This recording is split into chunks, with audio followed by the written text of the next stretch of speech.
ओडिशा के पुरी में भगवान सूर्य को समर्पित ये है कोणार्क मंदिर। कोणार्क शब्द कोण और अर्क शब्दों से मिलकर बना है। कोण यानी कोना या किनारा और अर्क का अर्थ है सूर्य। इसका मतलब हुआ सूर्य का किनारा।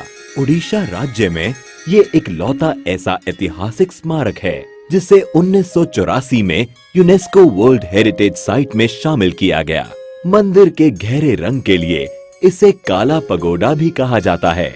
इतिहासकार मानते हैं कि ये मंदिर 750 से भी ज्यादा साल पुराना है, जिसका निर्माण 1250 ईस्वी में गंग वंश के राजा नरसिंह देव प्रथम द्वारा कराया गया था। अबुल फजल ने आईने अकबरी में लिखा है कि राजा नरसिंह देव ने 12 सालों के पूरे राजस्व को मंदिर के निर्माण में ही लगा दिया था। इस मंदिर को पूर्व दिशा की ओर ऐसे बनाया गया है कि सूरज की पहली किरण सीधे मंदिर के प्रवेश पर ही गिरती है। कलिंग शैली में निर्मित इस मंदिर की संरचना रथ के आकार की है। इस रथ में कुल 12 जोड़ी पहिए हैं। एक पहिए का डायामीटर लगभग 3 मीटर का है। ये पहिए मंदिर के मुख्य आकर्षण का केंद्र हैं, क्योंकि ये पहिए घड़ी की तरह समय बताने का काम करते हैं। इसलिए इन पहियों को धूप घड़ी भी कहा जाता है। इन पहियों को आप इंडियन करेंसीज पर भी देख सकते हैं। इसके साथ ही इस रथ में 7 घोड़े भी हैं, जिनको सप्ताह के 7 दिनों का प्रतीक माना जाता है।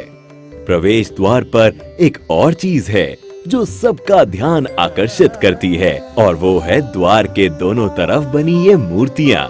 इन मूर्तियों में सिंह के नीचे हाथी है और हाथी के नीचे मानव शरीर है। इन मूर्तियों के जरिए मानव जीवन की समस्याओं को अनोखे तरीके से पेश किया गया है। यहाँ सिंह गर्व का प्रतीक है, जबकि हाथी संपत्ति का। यहाँ ये बताने की कोशिश की गई है कि गर्व और संपत्ति मानव का विनाश कर देते हैं। माना जाता है कि मंदिर का निर्माण समुद्र के किनारे किया गया था, लेकिन पिछली 8 शताब्दियों में समुद्र से इसकी दूरी बढ़ती चली गई। कहा जाता है इसके लगभग 2 किलोमीटर उत्तर में चंद्रभागा नाम की नदी भी बहा करती थी, जो अब विलुप्त हो गई है। नदी के वहां होने को भी प्रमाणित किया जा चुका है। मंदिर से जुड़ी एक किंवदंती है कि इसके निर्माण में 1200 कुशल शिल्पियों ने 12 साल तक लगातार काम किया, लेकिन निर्माण कार्य को पूरा नहीं कर पाए।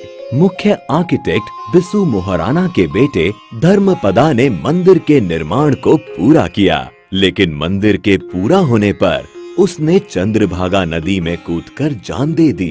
कोणार्क मंदिर के बारे में एक रोचक तथ्य है कि मंदिर के पत्थरों को आपस में जोड़ने के लिए लोहे की चादरों और चुंबकों का इस्तेमाल किया गया था। साथ ही मुख्य मंदिर की चोटी में 52 टन चुंबकीय लोहे को भी लगाया गया था। इन विविध चुंबकों के अनोखे समायोजन के कारण से ही मंदिर में भगवान सूर्य की मूर्ति हवा में झूलती थी। बताया जाता है कि पुर्तगाली नाविकों ने इस चुंबक को मंदिर से निकाल लिया, क्योंकि इस चुंबक के कारण नौका चालन में कठिनाई होती थी।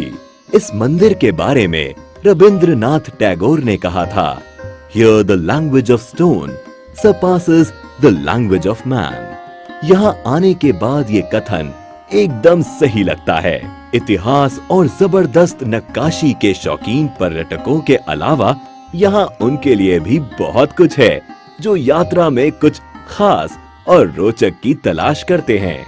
साथ ही आप चाहें तो यहाँ होने वाले कोणार्क डांस फेस्टिवल का भी लुत्फ दिसंबर के महीने में आकर उठा सकते हैं।